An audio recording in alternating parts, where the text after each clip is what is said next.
tuna kazi kubwa ya kufanya katika kuwaelimisha wananchi kwa ujumla na hasa wazazi walezi kuhakikisha kwamba wanaifuata kikamilifu sheria hii, lakini pia kuwaelimisha juu ya malezi bora, makuzi bora na namna ya kuwatunza na kuwalinda wazazi. Sasa kikubwa hapa kinachojitokeza ni kwamba jamii kubwa ya wananchi wetu inakuwa inakosa kujua matakwa ya sheria ni yapi. Sasa sisi kama wizara kupitia idara hii ya ustawi na wazee tunao wajibu sasa wa kushuka kwao kwenye maeneo ya kule waliko, kwa maana kwenye shehia zetu na maeneo mengine, na kwa sababu tunao maafisa wa ustawi katika ngazi za wilaya.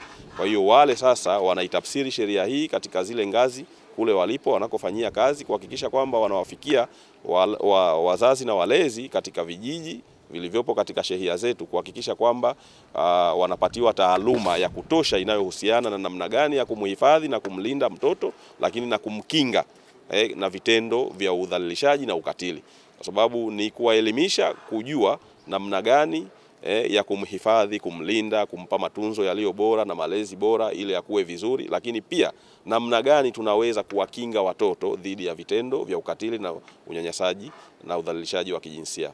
Mikakati ya serikali ipo, na serikali kwa kawaida huwa ina nyenzo zake ambazo inazitumia katika kusimamia na kutekeleza program tofauti ambazo inazitekeleza.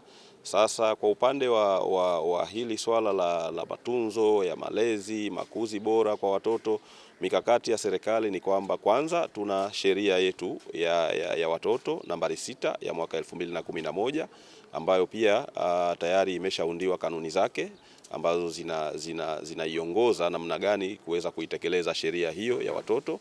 Lakini pia tunayo sera yetu ya watoto ambayo sasa hivi pia tunaifanyia review, tunaifanyia mapitio ili iweze kuendana sasa na wakati huu ambao tuko nao na katika mapambano haya ya udhalilishaji na ukatili dhidi ya watoto. Kwa hivyo moja ni hilo la kwamba serikali imeandaa sheria hiyo, lakini pia na kanuni hizo, na hizo ndo nyenzo nyenzo ya kuitumia katika kuhakikisha kwamba tunapambana na swala zima la udhalilishaji wa watoto na ukatili. Kwa askari wote wa vikosi vya SMZ na vile vya SMT, sisi kama watu wa ulinzi na usalama tusiwe sehemu ya wale ambao wanafanya makosa haya. Badala yake sisi ndo tusimame mbele katika kupambana na vitendo vyote vya ukatili wa kijinsia na udhalilishaji. Elimu hii itawasaidia wale ambao walikuwa kuna mambo hayafahamu kwenye mambo ya udhalilishaji, watapata kujua na watajua namna ya kukabiliana nayo. Lakini pia itakuwa ni sehemu ya wao kuto kufanya hayo makosa. Tumeamua kama wizara, wakati tunaelekea kwenye maadhimisho ya siku ya mtoto wa Afrika ambayo kauli mbiu ya mwaka huu ni linda mtoto wa Afrika, afya bora na maisha bila udhalilishaji. Kwa hiyo wakati tunaelekea kwenye hili, tuliona kwamba kuna haja ya kuwa na wenzetu wa vikosi vya ulinzi na usalama ambao wamejumuisha Jeshi la Polisi Zanzibar, Jeshi la Wananchi Tanzania, vikosi vile ambavyo za idara maalum za SMZ ikiwemo KVZ, KMKM, JKU pamoja na zimamoto.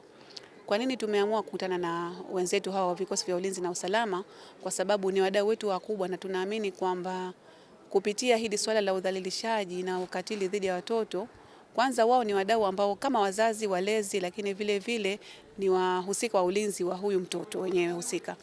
Kwa hiyo kwa sababu huwa tunapokea malalamiko mengi kutoka kwenye jamii kuhusiana na kutelekezwa watoto, kudhalilishwa kwa watoto, lakini tukaona kwamba wenzetu wa vikosi vya ulinzi na usalama na wao ni sehemu ya jamii.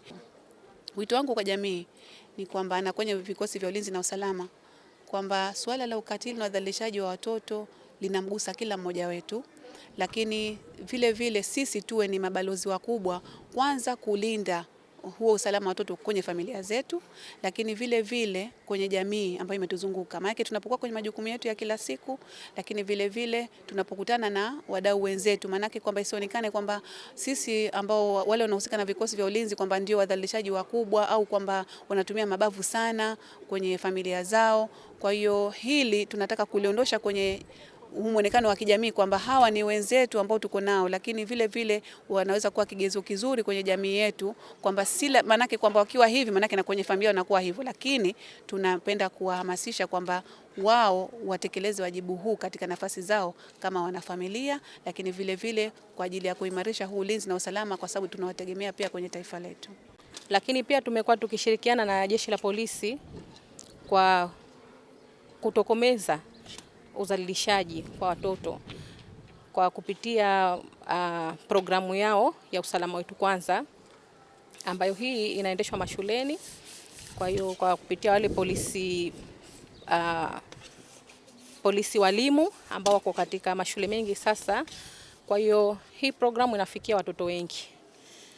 Kwa hiyo kwa vile inafikia watoto wengi, ina maana tunaamini watoto wengi wanaweza kupata kujilinda na swala zima la udhalilishaji. Swala la kupinga ukatili na watoto ni swala la kila mmoja katika jamii. Sio swala peke yake la Jeshi la Polisi au la kusema ni la mtu fulani. Kwa hiyo kila mtu katika jamii ana wito na ana wajibu wa kuhakikisha anazuia swala la ukatili kwa watoto. Hususan ukizingatia watoto naweza tukasema ni watu ambao wako katika hatari. Kwa hiyo ni wajibu wa jamii kuhakikisha tunawalinda watoto.